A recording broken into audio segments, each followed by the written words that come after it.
the issue is that if you're not in the right mindset, if you're not, your personality doesn't suit it, if you're kind of one of those anxious people, or if you're in a dark place and sitting alone with your thoughts can negatively impact you, then we want to tell people that this isn't the only solution. There are other options out there, from goal setting to journaling, mood tracking. There's so many ways you can take control of your well-being every single day.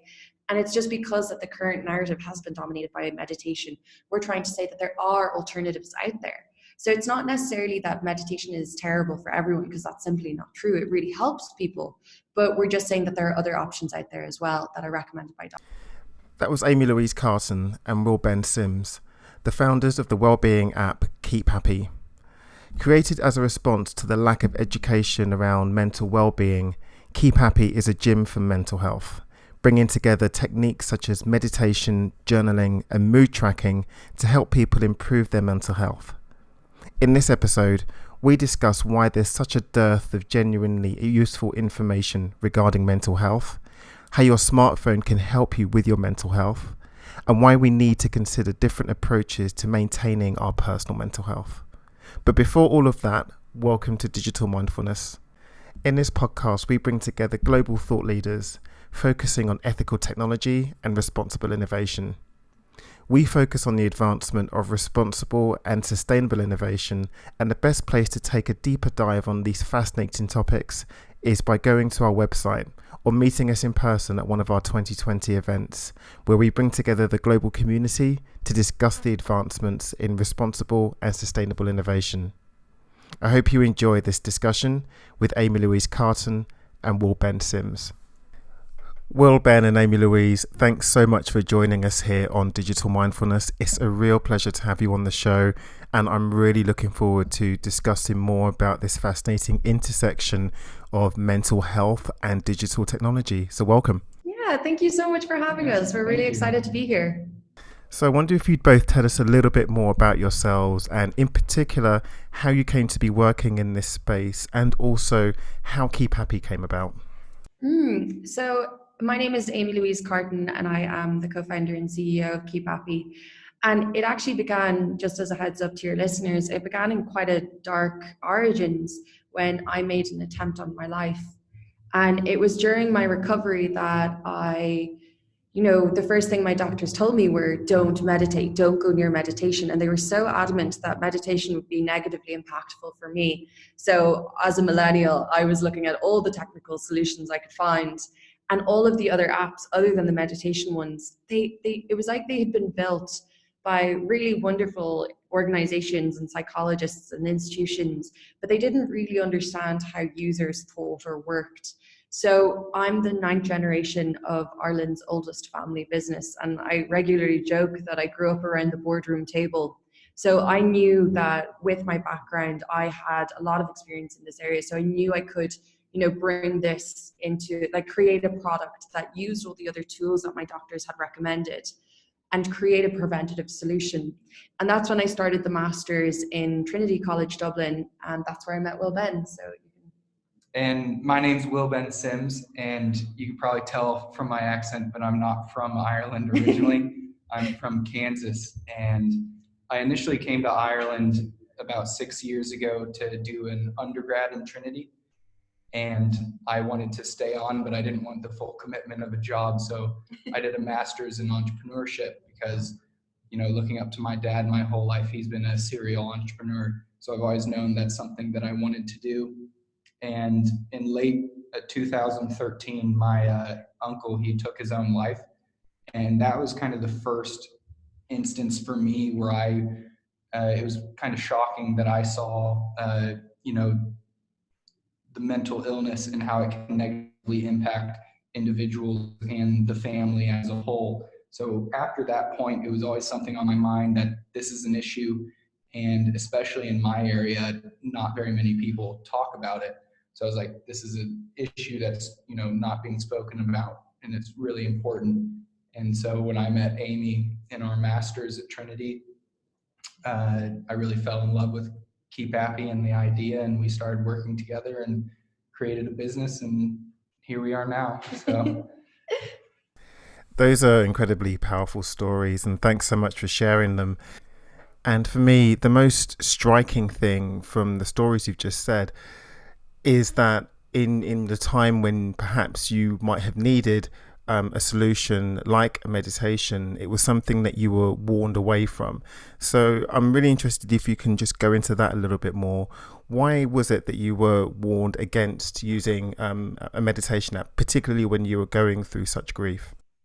Well, it's actually an interesting question. So, meditation has really dominated the narrative, and there is a big difference between meditation and mindfulness. Obviously, meditation is the practice of, finding inner peace and sitting within your thoughts and kind of just finding an absence of thoughts almost and just being in the present. And mindfulness is also being in the present, but it's going about your life every day and being present when living. So mindfulness is something that we should all strive to achieve. We should all strive to live in the present throughout our lives. But meditation can have quite significantly negative impacts for people who suffer anxiety, PTSD, or certain types of personalities. In fact, a lot of the research that we've been looking at has advertised that, meditation isn't the solution for everyone. In fact, it can negatively impact people with the illnesses I mentioned above. But what we found when we did lots of market research in this area was that people would try the meditation apps, they would download it and try for a day or two or even 3 days, and then they just stop because it felt like a chore. If you're not trained to meditate properly, it can be very confusing and difficult to navigate. So when we started looking into this, it became very clear that this market space, the meditation market, has really been very crowded, and there's a lot of really wonderful apps out there that solve, and provide meditation for people who are interested in it. But there's a complete absence for is it 70 or 87% of individuals we interviewed who don't like meditation. So we found that we needed to create a gym for your mental health. We needed to create something that worked for everyone else. And just building on that, with doctors and psychologists recommending that people with anxiety, PTSD, and depression, that meditation can negatively impact them. The World Health Organization has predicted that by 2030, mental illness, specifically anxiety and depression, will be the leading cause of chronic disease worldwide. And in 2020, so next year, it will be the second leading cause behind cancer. So meditation is really dominating the narrative of being, the one solution out there for wellness. And there's so many people that are turning towards these apps for meditation, and they could have something, whether it be just their personality type or it could be a mental illness, that meditation isn't as beneficial or in some cases negative for their own mental health.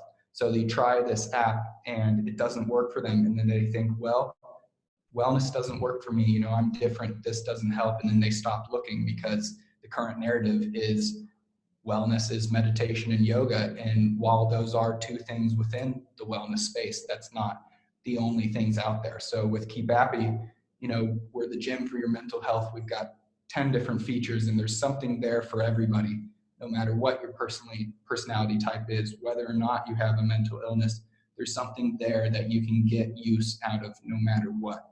So we're trying to be as personalized as possible and as accessible for everyone. Mm. For me, that's an incredibly fascinating and also alarming statistic. Just the extent to which mental health plays such a role in people's lives. And I don't want to labour this point too much, but the whole role of mindfulness, as you mentioned, and just the extent to which that it might not be good for people. I think when people think of these mindfulness apps, they're seen as quite benign, as a very non-invasive way to help people treat mental health problems that they might be experiencing. But from what you just mentioned, that actually mindfulness and these meditation apps, they may not be useful for everybody, and that a suite of solutions and techniques are needed. That's really important. Absolutely. So this is something that we get asked a lot because, marketing has, the world marketing has just made us all believe that this is the only solution out there. So the problem is that, for example, I suffer from PTSD. So when I try meditate, what happens to me is I often get locked in my thoughts and I start to spiral. And if you're guided through a meditation with an experienced like advisor or guru or whatever, and you're able to do it in a really constructive environment, that can be very helpful. And we're not trying to say it isn't, and we hope to introduce meditation into the app in the future because it is a great tool for some people. But the issue is that if you're not in the right mindset, if you're not, your personality doesn't suit it, if you're kind of one of those anxious people, or if you're in a dark place and, you know, sitting alone with your thoughts can negatively impact you, then we want to tell people that, you know, this isn't the only solution. There are other options out there, from goal setting to journaling, mood tracking. There's so many ways you can take control of your well-being every single day. And it's just because that the current narrative has been dominated by meditation. We're trying to say that there are alternatives out there. So it's not necessarily that meditation is terrible for everyone, because that's simply not true. It really helps people. But we're just saying that there are other options out there as well that are recommended by doctors. So let's talk a little bit more about KeepAppy. Can you tell us exactly what it is and why it's so important? So KeepAppy it's the gym for your mental health. So we have 10 different features and everything from journaling, goal setting, gratitude diary, pill reminders, period trackers, you know, everything related to wellness. And really at the core of our app, what we do is we track the 8 vitals that most impact your daily well-being. So this is stuff such as your mood, your quality of sleep, hydration, productivity, and all those types of things. And what we do is it's all subjectively tracked. So instead of saying how many hours of sleep, it's what was your sleep quality. Because for you, 7 hours may be great, versus for me, I need at least 8. So it's all subjective because everybody's different in terms of their relative, you know, neutral bar. And then after we do this, we take your historically lowest performing vital and we push you content and prompts across all of our features to raise awareness on what's most negatively impacting your mood on a daily basis. So really what we're doing is we're providing an area where it's all these tools all in one space. They're all integrated and they're working together. And the more you use the app, the more it becomes personalized to you, because it's all about your own subjective interest. When we were building this app, you know, we sat down in a room with a bunch of different people with a wealth of experience in different areas. And we were talking about, you know what is important for mental health. And we all went around the room and we had our own personal opinions on this is important to me, this is important to Amy, and so forth. And what we really realized is everybody has mental health, but everybody's mental health is unique. So what KeepAppy needs to be is it can't be this just cookie cutter that you go into this spot and you go into this spot. It has to be for everybody. And more than that, we're each different, but every single day that we go through in life is different as well. So if you compare this to the gym, because that's what we try to do, we constantly use the narrative of physical health to try explain mental health. Because one of the things that we would say is that while 1 in 4 people may suffer from a mental illness, you know, we all have mental health and we should all be engaging every single day with our mental health, just as people go to the gym every day or do sports every day. So when you compare it to physical health and you look at going to the gym or doing exercise, one of the things that we find is that people don't just go on a treadmill every single day. It's through the diversity of options, whether it's playing like sport, like playing football, or, you know, running or swimming or doing weights, that you're able to take control of your physical health. And it's the exact same with your mental health. On the days that you're spiraling or feeling anxious, using features like the journaling tool or speaking on helplines or engaging in kind of translating that chaotic thought process into words, that's really helpful. But on days when you feel dark or low mood, you know, engaging in a gratitude diary or setting small but achievable goals for a dopamine boost can be really positive for an individual.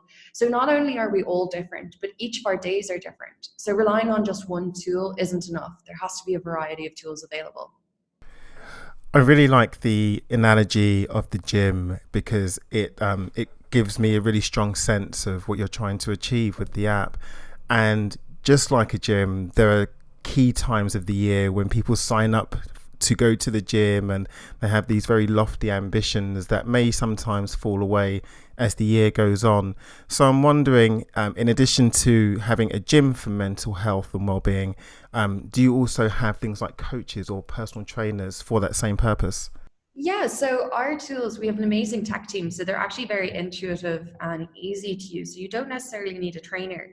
That issue with retention is actually something I'd love to talk about, because most wellness apps, they're usually the first thing that get abandoned. Wellness tools are the first thing to get abandoned when you get stressed. Like for the average person, when life gets chaotic, the first thing you stop doing is taking care of yourself. And it's a really interesting dynamic. But more than that, as I mentioned with meditation apps or the other apps, like it's very easy to like start on a mission on January 1st to have a new year and new me and start using it every day, but then you drop off. So to try counteract that, we're going to be introducing gamification in January. So the gamification is so exciting, and we're just so buzzed to introduce it to the world. It's kind of comparable as, or just like you can describe it as the Tamagotchi of the 21st century. So they're called Keepies. The first one is going to be an adorable little puppy. It's augmented reality based, so it'll be featured on your phone in your camera as such, like Pokemon Go. And basically what's going to happen is every time you interact with any of the features on the app, you get points. And you can use these points to take care of your keepie. So it's in psychology terms, it's called a caring circle, where you can look after yourself by looking after your keepie. And in doing so, we expect to see an increase in retention and engagement, because by putting the onus of responsibility onto this adorable little puppy who can chase its tail and be fed and engaged with, we're hoping to empower people to take control of themselves. So that's kind of our approach to it. Gamification is a really interesting way to get more engagement and to, as you mentioned, amplify retention. But I'm thinking that in the space of mental health and well-being, that I'm really interested in the choice that you've made there. So I'm wondering if you can just expand on that a bit more, when there are lots of other ways to engage people. Of course. Well, one of the things that we're finding is we would like to be accessible for the younger population. So, when you go to school, you go to PE and biology, you learn about your physical health from day one, but you never really learn about your mental health until you reach crisis point. And so what we want to do is we want to be available for the younger people, just so we can start getting them from a young age, because what we're finding is, as the generations go on, the mental illnesses in young people is increasing, and especially with the rise of technology also. So what we're doing is we realize that every kid has their phone on them no matter what, and we can't get people to put down technology or stay away from social media. But what we can do is we can put something helpful on your phone, which is KeepAppy. So we're taking the gamification route, because a lot of times doing these wellness techniques, they're not always necessarily fun. Like I journal, but I don't want to journal every day. Some days I just don't really feel like it. And some days it's just not fun for me. So the best way to engage with people on this level is to make it fun. So by having AR-based gamification, by having this cute little dog that you can play with and you can, record it doing tricks on your phone, this makes wellness a lot more fun and brings it to light. Because nowadays, when you talk about mental health or mental illness, as soon as you say the word mental, people start to freeze up. They kind of close off to it. There's still a bit of a stigma attached with it. So we think by making this very fun and engaging and lighthearted, we think that that's a good way that we can bring this to the forefront of conversation and be very useful to people. It is a shame, isn't it, that discussion about our mental health is still something that's stigmatized and considered taboo at times, when actually it's more useful to think of our mental health in the same ways we would consider our physical health. Yeah, absolutely. And it's something that we've come across a lot, that, people ask us what's our biggest difficulty with launching a startup. And, we launched the app just 11 weeks ago, actually. And it's a bit crazy running a startup, but actually our biggest challenge is the stigma. when you look at the 1 in 4 people who suffer from a mental illness across the world, 2 in 3 of those, according to the World Health Organization, will never seek professional help. They will never try to solve these issues because of the stigma. So when we look at this and we started approaching this question of how to solve the mental health crisis and epidemic, we started approaching it with the narrative that we need to make this as understandable to the everyday person as possible, to not necessarily avoid the issue and the stigma, but to kind of redefine it, to rebrand it, to make it sexy as such. And what we started to realize was that people understood physical health in a much greater way than they did ever with the word mental. So when we look at physical health, we start learning about that from almost as soon as we start walking. We learn about it through PE and biology in school. And there's so many points at which we learn how to look after ourselves physically. And it's just not replicated in our mental health. And that's what we're trying to do. One of the first things that happen when you open the app is it states that this is not an app for people with mental illnesses, because we know that there's a very big difference between mental illness and mental health. But engaging in preventative techniques with your mental health every day can be a really big prevention against mental decline and mental illness. One of the key things that I've seen emerging from lots of government white papers is that they're looking now for technology and entrepreneurs to help design systems that will help relieve some of the burden, particularly for health and well-being. So I'm thinking, well, my next question really was to be what the future is for KeepAppy, because as something that would be a frontline solution for many people to help manage their mental health, it seems that it would be fantastic. Well, we've got big plans, I'll tell you that. We're dreamers. Yeah. No, we would like to really, what's great about KeepAppy is we're putting the users at the center when we're building this app, and when we make every decision, it's based on the users. So there's over 200 wellness apps being added to the App Store every single day. So it's a very crowded marketplace.